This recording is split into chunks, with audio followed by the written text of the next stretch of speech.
Welcome to Reviewed, the book club meets real life of what she said, where we share what moved us, what made us think, and what made us kind of want to roll our eyes a little bit. This month's book club was based around Ariise by Zoe Marshall.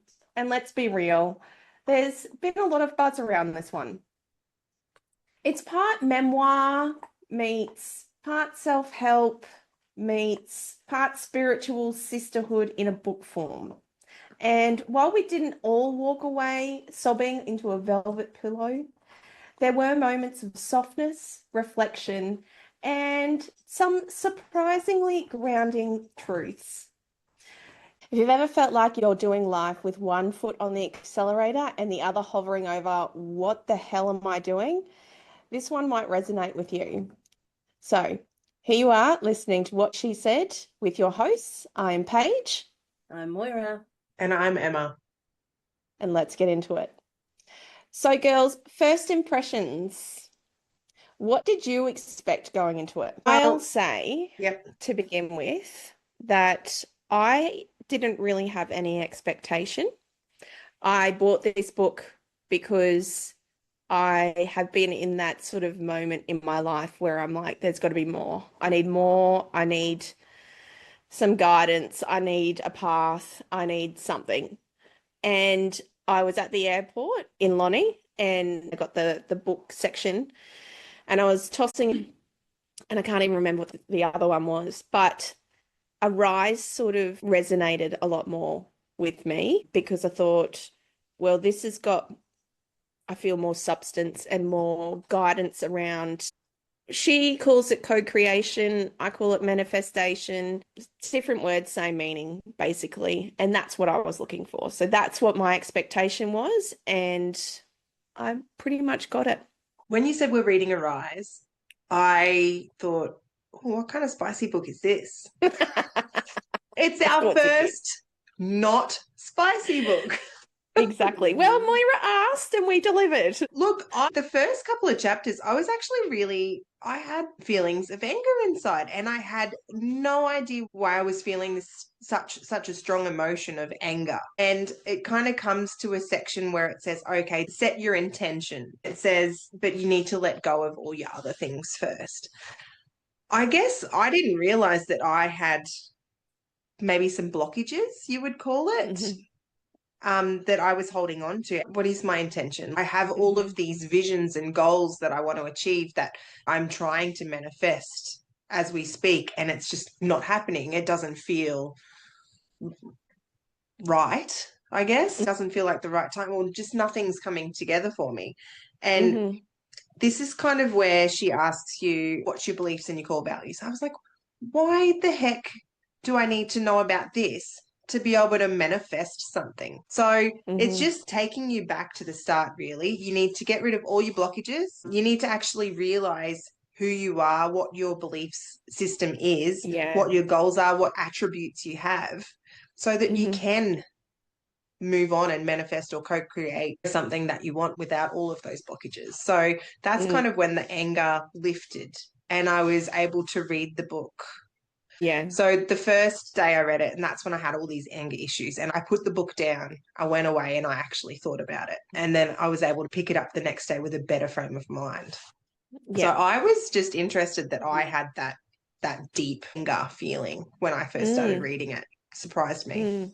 That there was that emotion. Yeah. And I think that's probably what I found good about it, was that you were able to tap into things that you didn't necessarily know that you had. So it may have been something that you needed to acknowledge and understand where it was coming from and why you had it, and therefore shift it so that you've got a positive road ahead. Mo? I love a little self-help book. I don't know that I was sold on this one though. It feels like how you said in the intro, a bit of a memoir cross with self-help, cross with, I don't know, something. I don't know how much I bought it. And I actually did the Audible book, and she actually reads it. So it was really good. And I always find when the author is reading their own book, especially when it's something that is a biography, memoir. It's really good because you feel their energy, and the tone that they use is very intentional. So that was good. I enjoyed that. But I feel like you almost have to be in the mindset to read it. It's not a pick it up and it's not just a random book, right? You have to be in that mindset to absorb everything that they're trying to tell you. Mm-hmm.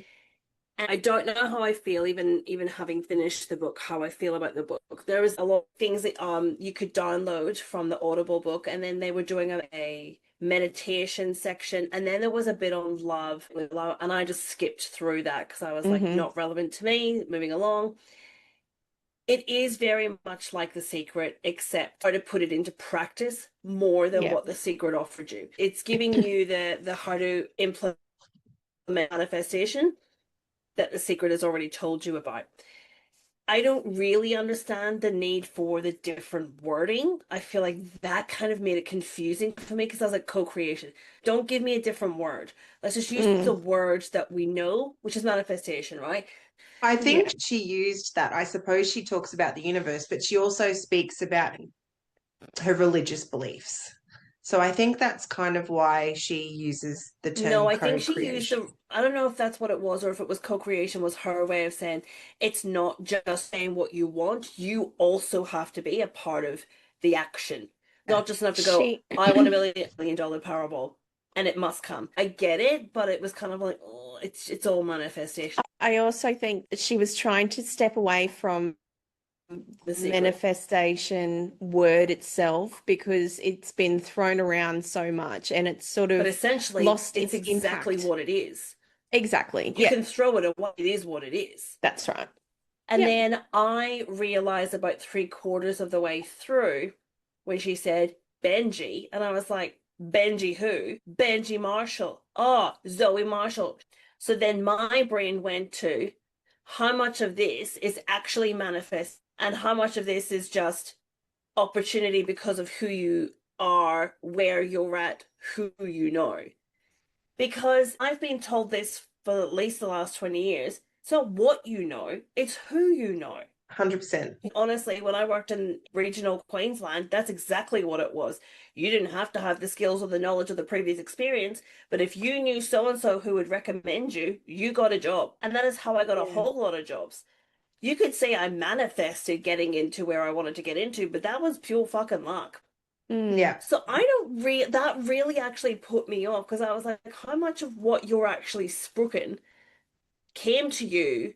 And I didn't hear through the book her manifesting Benji into her life because I skipped the In love the bit. beginning, she did talk about manifesting a man that held space for her.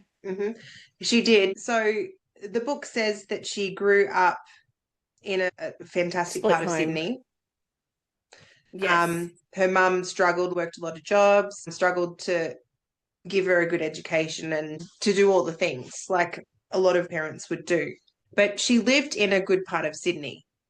So if you go to a good school, you're going to get good contacts anyway. You know what I mean? Okay, they may have been poor, but she started off on a good foot. So this is my thing, right? If you know that your name is attached to Benji Marshall, and what you're saying is I went to this school, it was a good school. Yes, I had a studio apartment, but it was in the best part of Sydney. So obviously where I'm schmoozing, where I'm living has good people around me. I'm surrounding myself with good people. Yeah, that's great. You need to almost go, but that's not how I got to where I got to. Yeah. This is how I did it, and it was through co-creation. So this is what I was. It had nothing to do with him. It's more this because I wasn't buying it. No, that's my only disappointment with that book. I actually had the same thought, to be honest. She claims that all of these people that she went to acting school, that all of these people had gone on and gotten careers. And she said, I'm just as good as them. Why can't I be where they are? So I get that she was kind of co-creating to get where they are. But why didn't she get there on her own before marrying Benji? So I'm assuming that, well, from how the book reads, that she got to where she was after meeting her husband. How did she meet her husband? By associating herself with affluent people. You see, that's my thing, right? Is I skipped the love bit, so maybe I missed that whole bit about Benji. Did I? No, well, it doesn't really go into how she met Benji or how she manifested. No. Well, she does talk about how she co-created a love match that, as I said, held space for her, was able to help her grow. That's the sort of things that she was asking for when she was co-creating, and Benji came along. How Benji came along, we don't know. It's like partners. How do they come along? They just appear. Yeah. And I don't believe at that stage, because she was just teaching drama part-time or something in the local school. At that stage, I don't believe she actually had met Benji. So how do you meet someone? It's normally in the circles that you hang out in, right? But how did she find him? Yeah, we don't know that. And we don't know, like, we assume from how the book reads that her career started after that. So, yeah, I feel like we've got such a good product, us, but we've got no connections. Like, we need to get that initial connection so that we can blossom, like bloom. Exactly. It's kind of like how Ed Sheeran took on Passenger as his protege. Yeah. And Passenger blew up. All you need is someone who's in the industry to find you and go, yes, go. Yeah. And then you spread just your blow wings up. and fly. That's exactly it. Yeah. It's also a timing thing, right? Yeah, I do 100% agree that you need to have a vision, you need to have a goal, something to work towards. And like Moira said earlier, you're not going to say, I want to win $1 million and then not do anything. That's right. You need to have something tangible and have steps to work towards. And I think that's where Zoe is coming from with the co-creation, is she's saying you need to put in the hard slog, because it's not going to just happen. Or marry rich. Yeah. Or I'm trying. So we sort of just covered then, as in where did you pause or pull back? So was there any concepts that felt repetitive, airy, or hard to connect with? For me, there were moments where I felt like I needed a bit more practical grounding, like, okay, love yourself. But how exactly do you find those steps to love yourself? There's a lot of people out there that need that step-by-step hand-holding. This is what you do. If you get into this mental state, this is what you do to help yourself get out of it. Whereas I didn't really get a lot of that. What did you guys think? I must admit, I kind of did skip through a little bit of the book, which is the first time that I've done that. Like, I read there wasn't enough spice. Yeah, well, I mean, my regular. Can I just say, yes, I think that there were bits that were a bit aloof, because those were the moments where I started feeling myself dropping off. By dropping off, I mean literally falling asleep. You're allowed to do that with reading. Imagine hearing her in your ear. She's lovely voice. So I think I wasn't entirely engaged, because if I was engaged in the book and believing everything, I wouldn't have been drifting. I think that's what I was trying to say about the mindset. Like, you almost have to be in that mindset to read the book. Otherwise, it's just kind of like, you're not winning me over here. Yes. It did come across as a bit like, I need more, but that is exactly how I felt. I was like, no, like, step-by-step guide, give me examples. And that is exactly what psychologists don't do. No, that's right. And that is my frustration. If I go to someone and I'm like, teach me, don't go, I want you to dig into yourself. And I want you to think of, no, I asked you to tell me what I need to do. Like, that's my thing. And I feel like this is where I thought it kind of went hand in hand with The Secret, whereas The Secret is kind of like explaining it to you, and it's like, okay, you want a new car? Let's think about driving a new car. When you're driving a car, like, think of like great. That's what I need to hear. She was like, meditate. Let's write it down. No. I don't want to write. That's the whole thing with manifestation, though. There's like the 7-7-7 rule. So write it down 7 times in the morning, 7 times in the afternoon for 7 days. That's all of these rules. It's all writing it down, writing your emotions, writing how you feel about it, writing what you want and trying to picture it, but writing it in present tense. So you've already got these things. And I think that it's also about trying to get that clarity around what you want.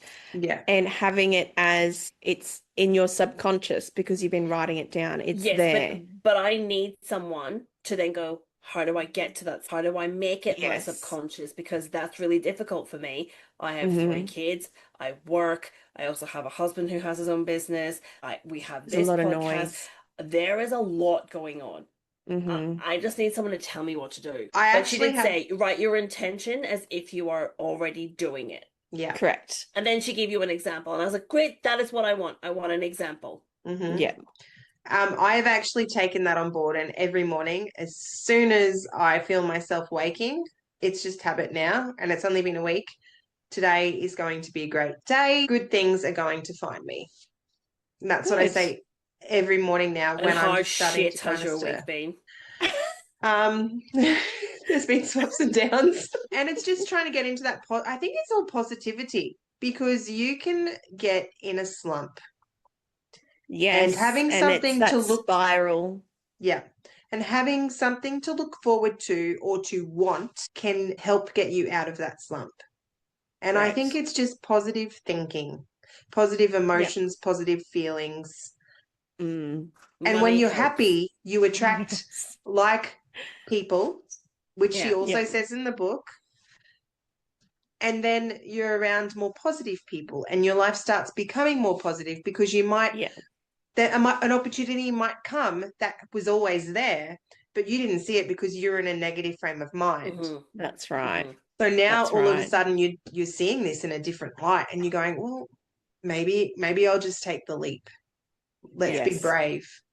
Let's be audacious is her word, and let's take a leap. So I think that's what I took away.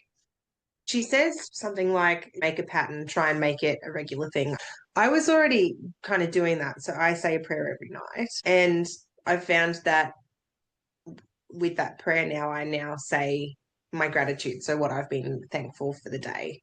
So, and I think that's a big thing in here, grounding yourself and being grateful for things, which a lot of people can just want and take, but not actually stop and be thankful for what they've got. So, yeah, that's another thing that I've kind of added on to my daily ritual, I guess. Yeah. Was there an aha moment at all? Maybe not earth-shattering, but did something make you tilt your head and go, damn, that's me? Because I did. I didn't cry. But I did have a moment of recognition where she wrote about in the co-creation, especially when you're in the abyss, and asking, why not me? Instead of, why hasn't this happened yet? That was definitely me, where I'm like, why hasn't it happened? Why won't it happen? I keep doing all the things that I'm meant to do and it's not happening. And so now I've taken a step back and gone, okay, well, instead of that, why not me?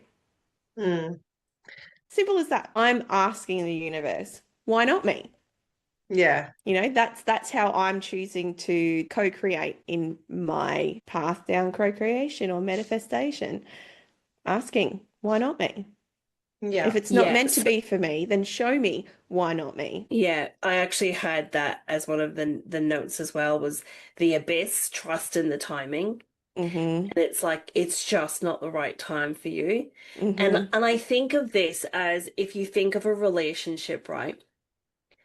I mean, you're like 10 different people in a relationship. The longer you're together, let's be honest, you're a completely different person. And it's like, you see those couples and they've separated, or, you know, you're seeing, when you go to meet someone, there is a very high likelihood that that person is going to come with a previous relationship, possibly kids, possibly has been married before. But if you had have met that person when they met maybe their previous partner 10, 15, 20 years ago, you too might have gone, you're an asshole. can't stand you. If you met them now, after they've come away from that, all that, who they used to be, you know, as a single person in a relationship, and then they've become a husband, and then they've become a father, and you see the world completely differently. And as you get older, what is important to you and what takes up your time dramatically shifts.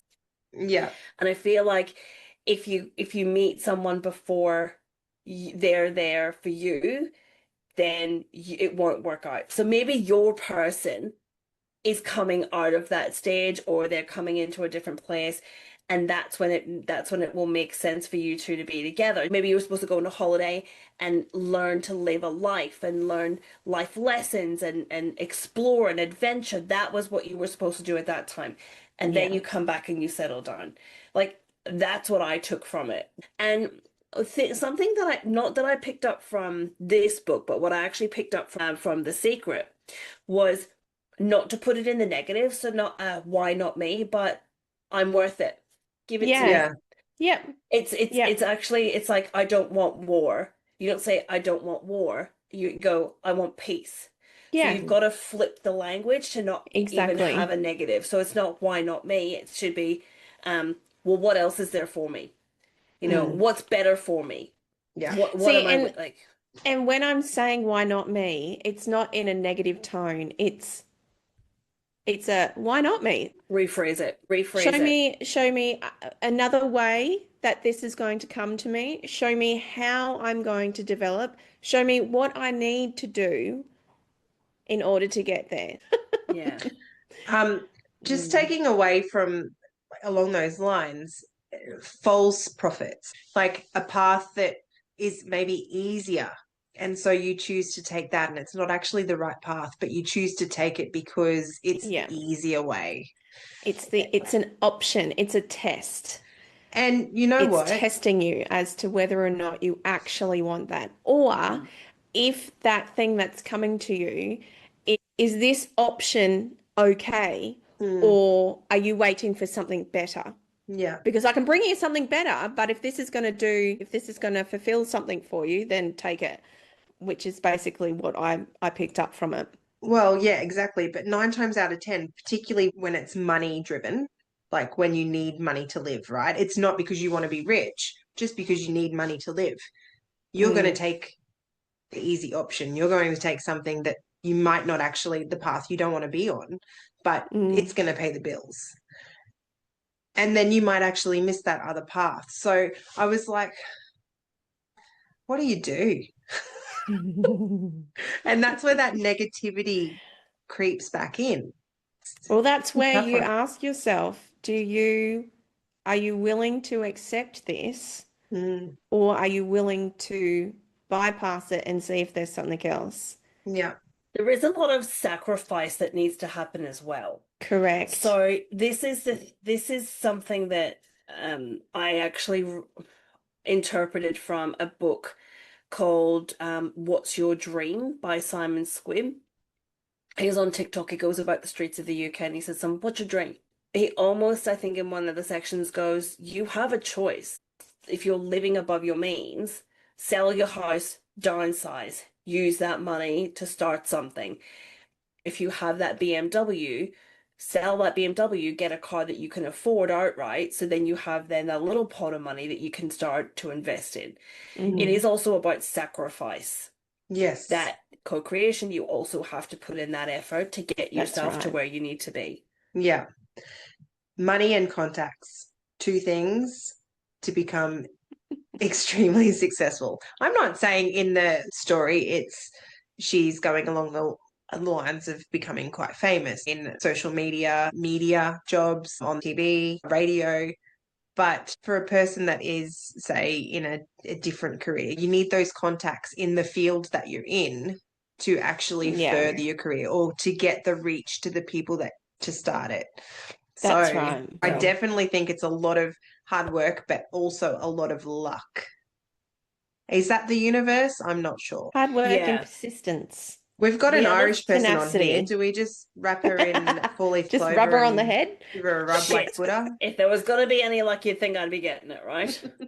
The other thing that was my takeaway was the imposter syndrome. Yeah. You are worthy. Visualize it. So it's like whenever you start to doubt, I'm just Muggins here, like I'm a 3, that's who I am. Yeah. And it's like, no, you do have a lot to offer. Exactly. It's just interesting how your imposter syndrome can manifest and change. And this is how you see yourself, but this is how everyone else is seeing you. And it's that you've got to get out of that imposter syndrome of, no, this is me, and I'm not worthy, I'm not deserving, I'm not attractive, I'm just little old me, when everyone else is looking at you going, God, she's so happy, she smiles all the time, she's just so free and fun. And it was visualizing you actually are worthy of whatever it is you want in life. Correct. Yeah. And that's been my mentality for quite a while now, is don't get to the end and wish what if. Like, what if I just took a chance on myself? Like, what if I did this? Just do it now. Just do it now, and just do everything that you ever wanted to do, as long as you're not hurting someone. Give it a go. That's right. You That's literally exactly only get the one life, and that is something she touched on in that first chapter as well, is you get to choose your life before you're born. And I thought, fuck, why did I choose this one? And then it was, you come back as many times as you need to learn the lessons. That I have heard before. I thought that was interesting as well. Would you recommend this book to anyone? And if so, who would it be? Now, I'd probably pass this on to someone who was at the same sort of stage as me, where they were just looking for something else. I wouldn't really recommend it to someone who is completely falling apart. I'd probably recommend them go to therapy. But if they were curious about looking at something with a different lens, that's who I would recommend this book for. Yeah, I agree. I've already recommended this book, but I do find that when you recommended this book to us, that we read it, I was in that stage of trying to start to manifest things and to vision boards and trying to look to the future of what I really want as a person, as a career, as a whole, as a group for us, all these things as a mother. So I was kind of in that stage, and I still am in that stage of developing what I really truly want to the heart of it. Zoe writes that this book will find you at the right time, or you will need this book. 100% agree to that, because that is, in that moment when I read that, I was like, it was like an aha moment, because that was the exact stage that I was in when I started reading it. So I actually found that some of the parts of Zoe, when she was talking about her mother and how they were codependent, that was very personal for me, because we were very similar. And then my mum passed away. And then I suppose her health issues, I almost could see myself in her a little bit, but that spurred me on even more. Yes, she's had all of these contacts to become so successful, but I want to be successful. I want to get to where she is. So if she can do it, I can do it. Exactly. So me being able to relate myself to her has given me more, motivated me. Yeah. Purpose. Look, I would recommend this to someone who says to me, oh, I watched The Secret on the weekend, or I read The Secret, or have you heard about The Secret? Or they're talking to me about manifestation and vision boards and stuff. That's probably when I would recommend it. I think you have to be in that headspace. Otherwise, you're just going to go, I don't understand this. Like, I don't get it. Like, I'm bored, basically. Write this down. I think you have to believe it. I think you have to go in with good intentions behind it and with purpose. I think you have to be selective with who you give this book to. Otherwise, I think it loses its point. Yeah, I agree. So would you read it again? I think you have to. Yeah. it's one that I'm not going to pass on permanently. So I'll pass it on to the people that I've recommended it to as a loan, because I think it's something that you'll continuously need to go back to. I agree. And I feel like I'm a little bit special in a lot of ways, but Oh, do tell, Em. Do tell. So I was fortunate enough to get a signed copy of my Ariise. Shut the front door. The very Zoe, she signed my book. And at first I was looking at it and I was like, is this on every book? Like, is this on every book? And I was looking at it and then I kept flicking the page going, no, it's marker and it's come through the page. And I was checking through all the other pages to see if it had done that. I'm like, And then I started investigating, and she had done a book signing through Booktopia, who she'd signed, I think, 200 books. And I was one of the lucky 200 to get a signed copy. That is so cool. That also kind of went, I was meant to read this book. Like, this is something that will help me. I like that. Zoe, if you're listening, we appreciate you. That's right. Here is my only recommendation. Yes. To anyone, or Zoe, if Zoe's going to do a part 2, here's my recommendation to people putting out books like this. It should come with a highlighter and little post-it notes, little taggy ones, because you do need to come back to it and you almost need to highlight and put a little sticky note. Yeah, I agree. That's my thing. You need to mark this book up. So as much as you're loaning that book out, it's one of those ones I feel like you need to mark up. Well, there's sections in it, Moira, a whole section at the back for people that do the audio books. There's whole sections where you can write. So this is actually it is Ariise Manifest, the life that you desire, and it does come with a PDF. Oh, yeah. So it actually does. So you can save and print this out and write all over it, which I think is great because you can do multiple copies. Exactly. So look, it has like journaling prompts and things. Yeah. So what was good about this is, did you have to read that meditation section that she did? Yeah. She reads it to you. So you could actually close your eyes and listen to her reading it. There's also a QR link you could go on to. And the pace at which she read at and her voice was really, really good on Audible.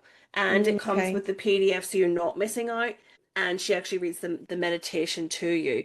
Now, I did a bit of further digging on that, and I just Googled Ariise. She actually has her own website. You can purchase meditation from the website. So morning rituals, money manifesting, not by Zoe, but by someone else. You think it's like $9.95 for the audio.